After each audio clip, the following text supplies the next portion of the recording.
오늘 본문의 상황은 그 1절, 2절을 보시면 대적이라는 말이 나오죠. 그러니까 다윗의 영적인 상태가 지금 대적만 보이는 상황이에요. 그 우리가 문제에 사로잡히면 문제만 보이잖아요. 저도 뭐 이렇게 허리가 아프면 정형외과만 보이더라고요. 안 보이던 병원들이 막 눈에 보이더라고요. 괴로움을 당할 때는 내 문제가 제일 크게 보여요. 예. 나만 당하는 고난 같고, 그때 다윗이 한 일이 뭐죠? 3절에 먼저 주의 이름을 부르죠. 여호와여 부르잖아요. 누구든지 로마서 10장 13절에 누구든지 주의 이름을 부르는 자는 그 다음 뭐예요? 구원을 얻으리라, 구원을 받으리라. 여호와여 하고 주의 이름을 부를 때 1절에 보시면은 3절에 보시면 하나님 어떤 은혜를 주세요? 방패가 되어 주시죠. 방패가 되어 주시고 그리고 3절 나의 영광 여호와께서 영광이 되어 주신다. 이것도 굉장히 의미 있는 말인데 골리앗을 이기고 왔을 때 여자들이 뭐라 그랬죠? 다윗은 만만이고 사울은 천천히라고 막 칭찬하고 높였잖아요. 그 모든 인기가 다윗에게 인기몰이를 했는데 지금은 그 인기가 누구에게 갔어요? 민심이 다 압살롬에게 간 겁니다. 그 인기 이런 거 다 꽃이라는 거죠.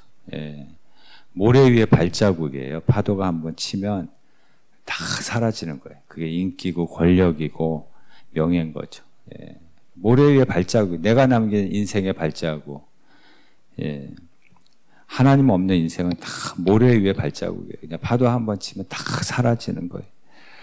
그래서 다윗이 최고의 권력을 가진 사람이었는데 지금 권력의 자리에서 내려와가지고 인기도 사라지고 사무엘 하 보면 맨발로 도망가는 그런 상황이에요. 그래서 세상의 영광은 헛된 영광인 거예요. 헛된 영광. 모래 위에 발자국인 것이죠. 그래서 세 번째는 그 다음에 나의 머리를 어떻게 한다고요? 드시는 자의 잔이다. 이 말은 고개 숙이고 있는 거예요. 지금요. 비참한 자신의 형편을 보면서 고개 숙이고 있는데 여호와여 하고 주의 이름을 부르니까 그 순간부터 하나님이 도와주신다는 의미예요. 하나님이 도와주시니까 이 비참함에서 다시 고개를 들게 하시고 건져주신다라는 의미입니다. 그리고 5절, 6절에 보면 어때요? 누워 자고 깨고 여호와께서 나를 붙드시고 천만이 나를 에워싸 진친다 하여도 나는 두려워하지 않는다. 이게 죽느냐 사느냐 상황인데 이 깊은 잠을 잔다는 거예요. 누워 자고 위기 상황에 갇혔는데 근데 갇혔는데 갇히지 않은 거죠. 자유함이 있다라는 거죠. 그리고 7절에 보시면 뺨을 치시고 악인의 이를 꺾으셨다. 그러니까 이 말은 다윗을 대적하는 무리들에게 하나님이 뺨을 치셨다. 모멸감을 주시고 이를 꺾으셨다. 다윗을 대적하는 사람들의 이를 꺾었다는 것은 무장 해제시켰다라는 거예요. 누가 이제 쓴 글을 봤는데, 14번 두드려 맞으면 14K가 되고, 18번 두들겨 맞으면 18K가 되고, 24번 두들겨 맞으면 24K 정금이 된대요. 그러니까 지금 두들겨 맞을수록 하나님 함께 하시면은 정금이 된다라는 거예요. 그러니까 그게 이제 다윗의 믿음인 거죠. 근데 여기서 또 주목할 것은 이를 꺾으셨다 그랬죠. 꺾을 것이다가 아니에요. 아직 문제가 해결되지 않았어요. 비참한 상황에 있는데 이를 꺾으셨다. 이미 이겼다라는 표현이에요. 아직 해결되지 않았는데 이겼다 이렇게 선언을 하는 거예요. 왜냐하면 사자와 곰과의 싸움에서 하나님이 뺨을 치시고 이를 꺾은 경험을 하셨잖아요. 또 골리앗과의 싸움, 사울과의 싸움, 블레셋과의 전쟁에서도 자신의 대적들을 하나님이 뺨을 치고 이를 꺾고 그리고 승리를 주신 경험을 했기 때문에 다윗은 확신을 가지고 꺾으셨다. 아직 일어나지 않은 일들이 일어난 것처럼 이번에도 승리했다. 우리는 벌써 이겼다. 지금도 그렇게 하실 것이다. 이렇게 선포를 하는 거예요. 우리는 그러잖아요. 그때는 그때고 지금은 지금이지. 이런 마음이 있어요. 예, 그때 역사하셨던 하나님과 마치 지금 역사하시는 하나님이 다른 것처럼 생각할 때가 있는데 전혀 그렇지 않다는 거예요. 다윗은 그 하나님이 지금도 역사하셔서 지금의 이 대적들의 뺨을 치시고 이를 꺾으셔서 다시 승리를 이미 주신 것처럼 그렇게 지금 고백하고 있는 거죠. 8절을 보시겠어요? 구원은 누구에게 있어요? 복은 누가 주세요? 하나님이 복 주시는 거예요. 복이라는 말은 은혜라는 개념하고 똑같아요. 그러니까 하나님은 어떤 분이에요? 구원하시고 복 주시는 분이에요. 그래서 하나님은 구원 전문가입니다. 우리가 야구에서도 뭐 구원 투수 이렇게 세우잖아요. 그런 것처럼 우리 인생에서 하나님이 찾아오셔서 구원 전문가, 주의 이름을 부르면 반드시 오세요. 이게 시편 3편의 내용은 엄마하고 아기의 이 관계하고 너무 똑같아요. 그러니까 주의 이름을 부르면 엄마 이름 부르면 엄마는 100% 달려옵니다. 맞죠? 예. 애가 넘어지면 누구 이름 불러요? 예. 아빠 안 불러요. 예. 이모, 고모도 안 불러요. 예. 엄마 불러요, 엄마. 왜냐하면 확신이에요. 내가 엄마 이름, 엄마는 반드시 달려올 거고, 나를 품에 안아줄 거라는 100% 확신이에요. 예. 조금도 흔들림 없이. 그게 지금 심지어 하나님과 다윗의 관계예요. 그래서 주의 이름을 부르는 자는 구원을 얻으리로다. 예, 엄마 이름을 부르는 애는 구원을 받는 거예요. 구원을. 이거 100%잖아요. 그래서 엄마는 구원 전문가예요. 그래서 고아가 불쌍한 거예요. 부를 이름이 없잖아요. 넘어져도. 안길 품이 없잖아요. 넘어져도. 그래서 하나님이 내가 너희를 고아와 같이 버려두지 않겠다고 얘기하시잖아요. 그래서 엄마가 구원 전문인 것처럼 하나님은 구원 전문가세요. 구원 전문가. 우리가 주의 이름을 부르면 반드시 우리를 구원하시는 하나님이시라는 거죠. 부모는 가끔 버리기도 해요. 예? 가끔 뉴스에도 나오잖아요. 시편 27편 10절에 보면 내 부모는 뭐라고요? 나를 버렸으나 여호와는 나를 영접하여. 예, 가끔 버리는 부모가 있잖아요. 그럴지라도 여호와 우리 하나님 아버지 나를 반드시 품어주신다라는 거죠. 예, 품어주신다. 구원하신다는 거죠. 그래서 어린아이의 구원은 엄마 손만 잡으면 되잖아요. 맞죠? 예, 엄마 손만 잡으면 돼요. 예. 엄마 손만 놓치지 않으면 되는 거죠. 우리 아이들 어릴 때 키울 때 보면은 똑같아요. 예, 꼭 엄마 손 잡고 자요. 예, 그래서 가끔마다 엄마 손 찾을 때 제가 제 손을 줘요. 그러면 치우래, 이거 아니래. 기가 막히게 알아요. 엄마 손을 잡아야지 깊은 잠을 자요. 그러니까 엄마 손 잡은 거, 그게 친밀이잖아요. 그래서 우리가 동맹을 맺었다는 게 뭐예요? 손 잡았다라는 거 아니에요. 예. 그러니까 지금 다윗과 하나님은 엄마와 아이의 관계와 같아요. 100% 신뢰의 관계고, 그리고 하나님 손 잡은 관계, 동맹의 관계예요. 그러니까 다윗을 건들면 동맹이 뭐예요? 여기 건들면 같이 합세하는 거잖아요. 그 다윗 건들면 하나님이 가만히 안 있는 거예요. 동맹을 맺은 관계고, 친밀한 관계고, 엄마가 가만히 있는 엄마가 어디 있어요. 그러니까 우리도 무슨 일이 생기면 어떻게 하면 돼요?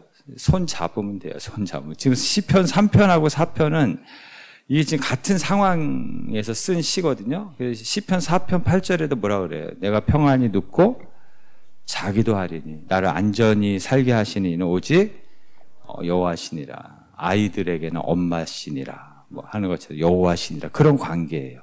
하나님과 손잡은 인생, 하나님과 동맹을 맺은 인생이라는 거죠. 그래서 하나님과 손잡은 인생 되시길 바랍니다. 하나님과 친밀한 관계가 되시길 바랍니다. 두 번째는 지금 다윗과 지금 압살롬의 싸움이에요. 그러면 다윗은 이길 수가 없어요. 다윗과 골리앗의 싸움이면 다윗은 못 이겨요.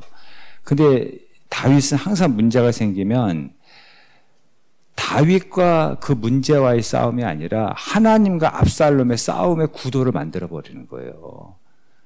하나님이 대신 싸워주는 거죠. 그러면 문제는 아무것도 아닌 거잖아요. 하나님 앞에서 무슨 문제가 될 게 뭐가 있어요. 어떤 문제도 쉬워지는 거예요. 내가 싸우려고 하니까 힘든 거죠. 근데 하나님과 내 문제와 하나님과 압살롬과의 싸움의 구도를 만들어버리면 하나님은 100% 반드시 이기고 그리고 그 문제가 쉬워지는 거죠. 미국의 집들은 그 주차장이 1층이고 2층부터 집인 경우가 많대요. 근데 어떤 부부가 결혼했는데 신혼부부인데 근데 여자가 굉장히 결혼하고 보니까 불안 초조가 많아요. 그래서 자꾸 밑에 소리 난다고. 소리도 안 나는데 밑에 가보라고. 자다가 남편이 착해가지고 또 가보고.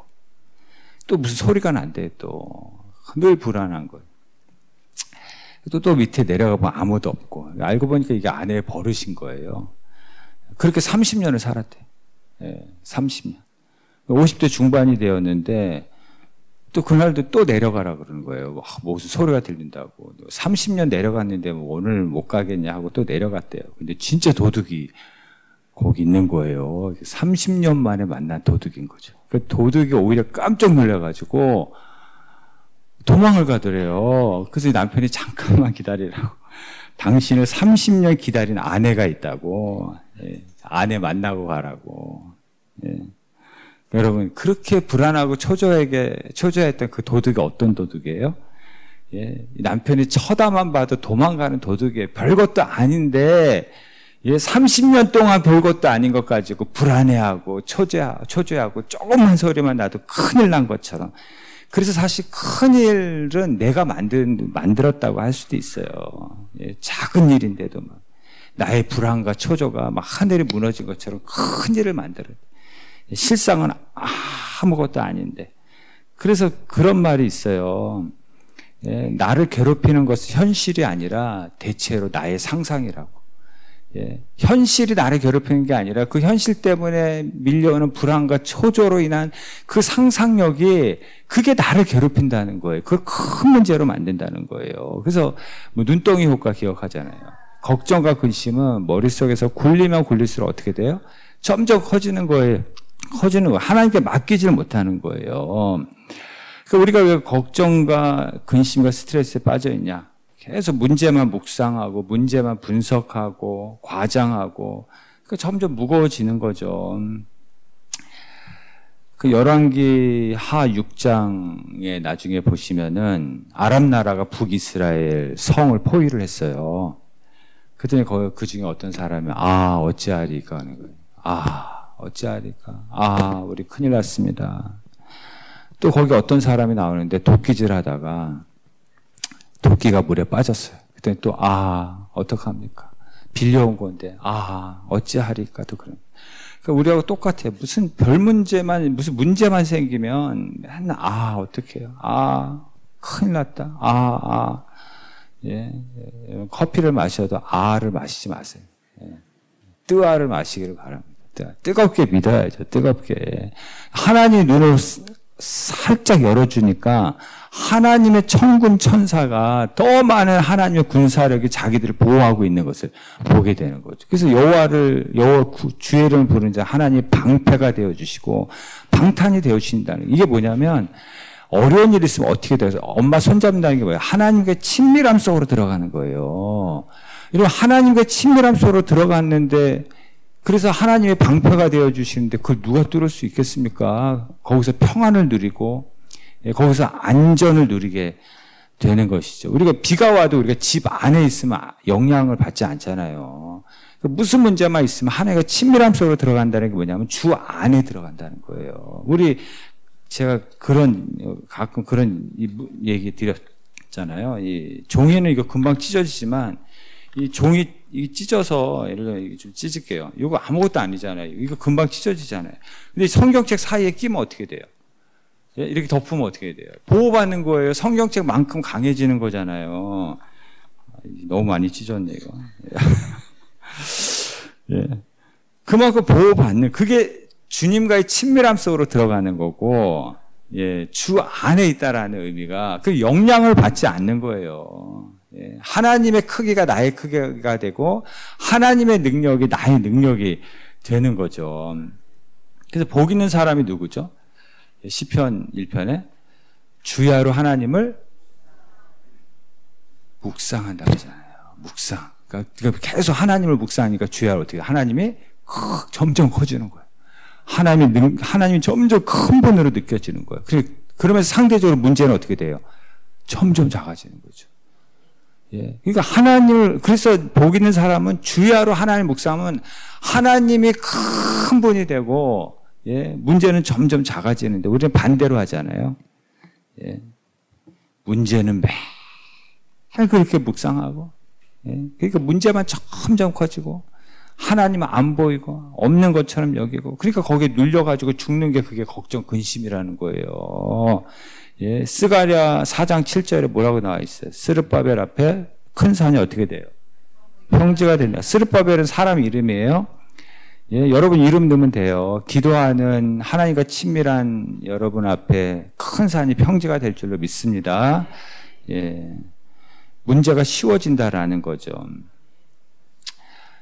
그런 은혜가 있기를 바랍니다. 예. 그래서 우리가 예를 들면은 한번, 100만 원이라는 돈이 어떻게 보면 큰 돈이고, 누구에게는 큰 돈이고, 세계적으로 이름이 알려져 있는 부자에게는 잔돈이잖아요. 100만 원만큼의 문제가 생겼어. 근데 어떤 사람에게는 이거 100만 원 때문에 죽고 싶어. 그럴 수 있고. 근데 세계적인 부자에게는 100만 원 잔돈이야. 이건 아무것도 아닌 거예요. 예. 그러니까 여러분 100만 원만큼의 문제가 있을 때 내 믿음이 작으면 이것 때문에 눌려 죽어요. 100만 원 때문에 눌려 죽어요. 내 믿음이 점점 커지면, 예, 하나님이 큰 분으로 보이면 내 인생의 100만 원의 문제는 잔돈처럼 느껴진다는 거예요. 그것 때문에 절대로 낙심하거나 절망하거나 그런 일이 없다라는 내 믿음의 문제라는 거예요. 예, 우리 그런 경험 다 하셨고 얘기하잖아요. 저도 초등학교 때 제가 다녔던 학교가 전국에서 3번째로 운동장이 큰 학교였어요. 근데 한번 가보면은, 지금 가보면 운동장이 요만하게 느껴져요. 예, 내가 큰 거, 운동장이 작아진 게 아니라 내가 큰 거예요. 그렇게 커 보였던 운동장이 요만하게 보이는 거예요. 내가 큰 거. 그러니까 우리의 믿음이 자라버리면은 지금 하고 있는 걱정은 아무것도 아닌 게 돼버린다는 거죠. 여러분, 우리가 얼마나 어리석은지 아세요? 우리는 걱정하고 있는 거 있잖아요. 예. 사실은 우리가 뭘 걱정하고 해야 되는지도 몰라, 사실은. 예.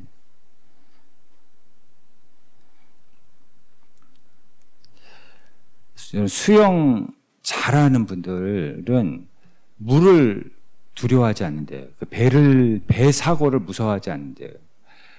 근데 그분들이 몰라서 그러는 거예요.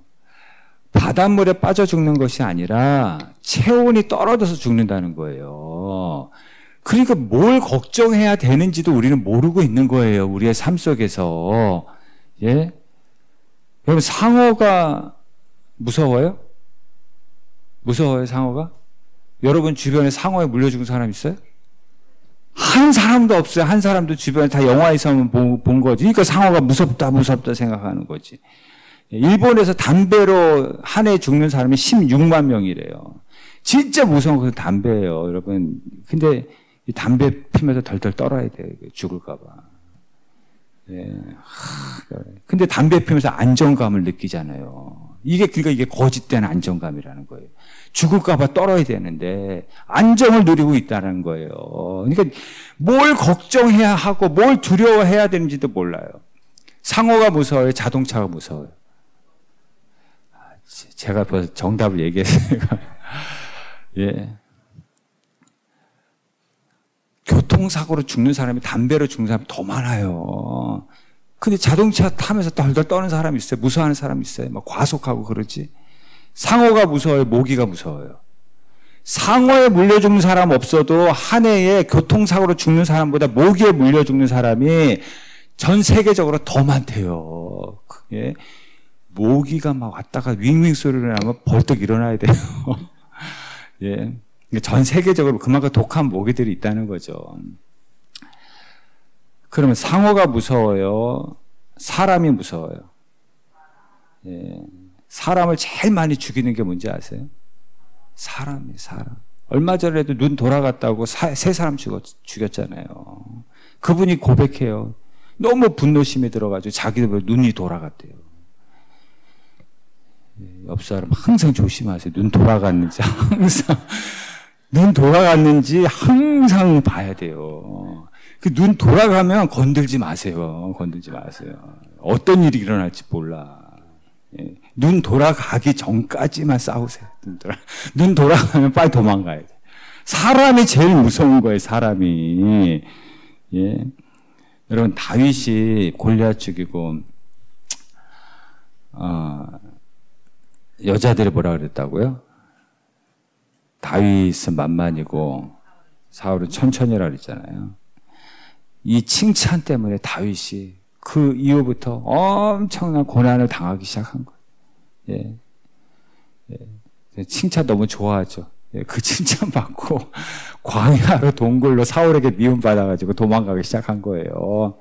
근데 사울에게 미움받아가지고 그 극복하고 나서 또 다윗이 왕이 된 거예요. 그러니까 우리는 칭찬이 좋은 건지 누가 나 미워하는 것이 좋은 건지 그것도 몰라. 예? 칭찬이 복이 될지 누군가가 나를 미워하는 게 복이 될지 몰라. 분별을 못해요. 예, 그래서 제가 새벽에 말씀드렸죠. 쑥맥이라고 우리는. 쑥맥이 무슨 뜻이라고요? 이게 콩쑥에다가 보리맥자예요. 보리맥자. 콩인지 된장인지가 아니라 콩인지 보리인지도 구별을 못한다라는 거예요. 그게 쑥맥이에요. 그래서 우리가 이게 좋은 건지 나쁜 건지 몰라요. 우리는 뭘 걱정해야 되는지도 모르고 이게 복인지 이게 미끼인지도 우리는 몰라요. 그래서 항상 하나님의 은혜를 구하셔야 돼요. 항상 하나님의 도우심을 구해야 돼요. 뭔가 좋은 것이 생겨도 기도해야 돼요. 왜 우리는 쑥맥이기 때문에 이게 복입니까? 미끼입니까? 이거 좋은 겁니까? 나쁜 겁니까? 기도해야 돼요. 누군가가 미움을 받고 고난을 당할 때도 또 기도해야 돼요. 하나님, 우리 쑥맥이라서 몰라요. 예? 이게 복입니까? 이게 저주입니까? 이게 복입니까? 다윗에게는 다 복이 됐어요. 요셉에게도 하나님이 함께 하시니까 다 복이 됐어요. 예.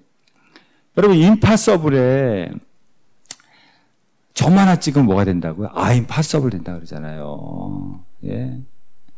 여러분, 임파서블, 하나님이 함께 하시면 뭐가 된다고요? 임파서블.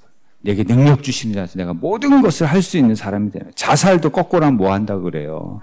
살자고. 그러니까 하나님이 어떻게 편집하느냐에 따라서 그 사람의 인생이 주인공이 될 수도 있고 악인이 될 수도 있고 하나님이 어떻게 편집하느냐에 따라 그 사람의 인생이 고난 가운데 성공할 수 있고 많은 사람들이 인기가 있고 칭찬하는데 나중에 망할 수도 있는 거예요. 하나님이 어떻게 편집하느냐가 중요한 거예요. 예. 우리 쑥맥이라서 모른다니까요.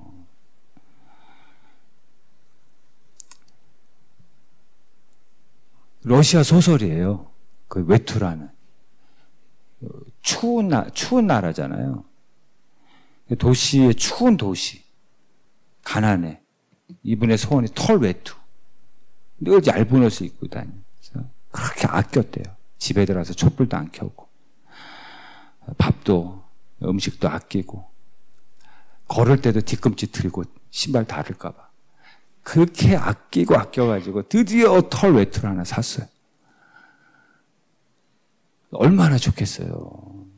그 친구들이 너무 이 친구가 좋아하니까 축하 파티까지 해줬어요. 예. 그 축하 파티하고 집으로 돌아가는 길에 강도를 만났어요. 예. 그렇게 아끼던 외투를 뺏겼어요. 예, 경찰서, 시 다 가도 못 찾아.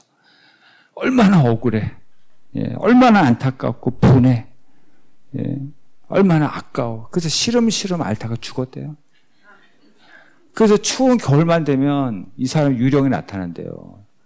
내 외투, 내 외투. 이게 외투란 단편 소설인데 이게 좋은지 나쁜지 우리는 모른다니까요. 예. 쑥맥이라니까요. 이게 축복인지 아닌지. 그래서 기도해야 되고 항상 하나님의 은혜를 구해야 된다라는 거예요. 인간은 불완전하고 인간은 실수가 많고 인간은 완벽하지 않아요. 인간은 어린아이와 같이 쑥맥이에요. 어린아이가 뭘 분별할 줄 알아요? 쑥맥이지. 선인지 악인지 좋은지 나쁜 엄마가 다 분별해 주잖아요.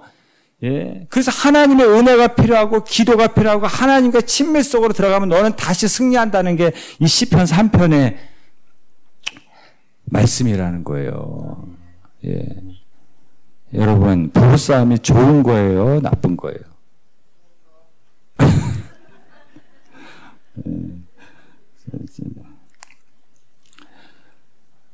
부부싸움 안 하는 부부가 없다고 합니다. 다 부부싸움 한대요. 한경주 목사님도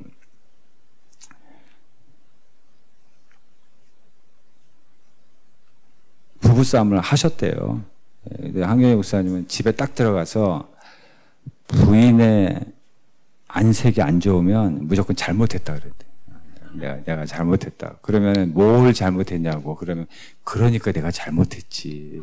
그렇게 부부싸움을 하셨다고 합니다.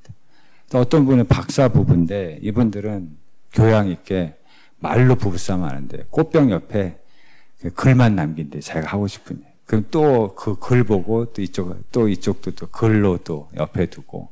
예. 그 밖에 나가서는 또 사람들 앞에서 교양 있게 또 행복한 척하고 집에 와서는 또 글로 부부싸움하고. 예. 다 부부싸움 해요. 예. 또 어떤 분이 자식이 얘기하는 거예요. 엄마가 88순이라서 이제 온천으로 온 가족 여행을 가려고 그랬는데 엄마 아빠 사이가 안 좋아. 매일 싸워. 그래서 이 자식들이 하는 말이 우리 엄마 아빠는 싸우는 재미로 산다고. 예. 보기만 해도 재밌대요. 근데 싸우는데 그 싸우는 재미로 사는 것 같대요. 그 아버지가 그러더래요. 엄마 가면 나 안 간다 그러더래요. 엄마 8순인데도. 예. 엄마 가면 나 안 간다. 예. 그러니까 자식들이 엄마 보고 좀 가서 미안하다고. 내가 뭘 잘못했는데. 예. 니들이 가라고. 니들이 가서 얘기하라고. 결국은 아버지 안 간다고. 근데 아버지는 가고 싶어 사실은. 또 자기가 안 간다고 한 얘기도 있고 체면도 있고. 그러니 당일날 아버지 잘 다녀올게요. 예, 여기 반찬 여기 다 밑반찬 만들어 놨다고. 그랬더니 아버지가 양복하고 넥타이까지 딱 차려서 나오더래요. 차 몇 대냐 그러더래요. 그래서 2대입니다 그랬더니 나 엄마 탄 차 말고 딴 차 타고 간다. 예, 그러니까 자식에게 물어봤대요 미리 차 몇 대냐고. 가고는 싶은데 체면 때문에 한 말도 있고. 예, 그래서 자식들이 그런데요. 우리 엄마 아빠는 싸우는 재미로 산다고. 저 두 분 중에 한 분 돌아가시면 그 싸우는 재미도 없을 텐데 어떻게 사실까 그러더래요. 예. 그 여러분 한 분 돌아가시면은 싸우는 재미도 사라져요. 예. 부부싸움도 예. 그래서 부부싸움 할 때 여러분 막 부부싸움 하면서 감사하시기 바랍니다. 마음은. 예. 싸울 사람이 있어서 감사합니다. 부부싸움 후에 꼭 감사한금 하시기 바랍니다. 예. 그 싸우는 재미도 그래서 싸우는 부분은 절대로 이혼을 안 한다는 말이 있어요. 예. 그것도 하나의 인생의 추억이고 재미. 예. 누구 한 번 돌아가시면 그 추억도 떠오르는 거예요. 가슴 아파서 눈물 흘리는 거예요. 예. 여러분 혹시 부부싸움 하시고 꼭 감사한 거. 예. 모든 것이 다 감사고요. 모든 것이 다 하나님의 은혜이고요. 예, 모든 것이 하나님의 축복이에요. 그래서 오늘 이 시편 23편의 말씀은 기도, 은혜, 친밀이에요. 너 기도하고 은혜 받고 하나님과 친밀 속으로 들어가면 모든 것이 다 회복된다. 그런 말씀이에요. 그 경매장에서 바이올린이 나왔는데 이 경매를 붙이잖아요. 처음에 3달러로 시작했대요. 그래서 어떤 유명한 연주자가 이 바이올린을 연주를 한 거예요. 너무 듣기 좋은 거예요. 너무 아름다운 소리가 난 거예요. 3달러짜리에서. 갑자기 막 1,000달러 그러더래요. 2,000달러, 3,000달러 그래. 3,000달러까지 간 거예요. 예. 그래서 이 연주한 사람의 아들이 아니 아빠 어떻게 3달러짜리가 3,000달러까지 갔냐고 그랬더니 아빠가 하는 말이 악기는 누가 연주하느냐에 따라 달라진단다. 내가 연주하면 3달러고요. 하나님이 내 인생 연주하면 3,000달러 되는 거예요. 예. 그것도 부족하면 3억 달러 되는 거예요. 할렐루야. 그러니까 여러분 기도하고 기도하고 하나님 친밀 속으로 들어가고 하나님의 은혜를 구하고 나가면 하나님이 여러분의 인생을 맡기며 하나님이 여러분의 인생을 다 연주해서 다시 영광스럽게 다시 하나님의 방파가 되어 고개 들게 하시고 건져주시고 다시 복을 주시는 은혜가 있을 줄로 믿습니다. 기도하겠습니다. 하나님 감사합니다. 우리는 어린아이와 같습니다. 쑥맥입니다. 그래서 하나님이 없이는 우리는 이게 좋은지 나쁜지 복인지 미끼인지 아무것도 알지 못합니다. 그래서 기도하고 그래서 하나님과 친밀 속으로 들어가고 그래서 하나님의 은혜를 오늘도 구하오니 하나님만이 아이에게 엄마가 영광인 것처럼 하나님이 우리의 영광이고 우리의 방패가 되어주시고 다시 고개를 들게 하시고 건져주시고 하나님 우리의 복이 되게 하셔서 결코 모래 위에 우리의 인생이 모래 위에 발자국이 아니라 복된 인생 하나님께 영광을 돌리는 삶이 되게 하여 주옵소서. 우리의 문제를 맡기고 삶을 맡깁니다. 우리가 연주하지 않게 하시고 하나님이 연주해 주셔서 우리의 인생이 복된 인생이 되도록 도와주시옵소서. 예수님의 이름으로 기도합니다. 아멘.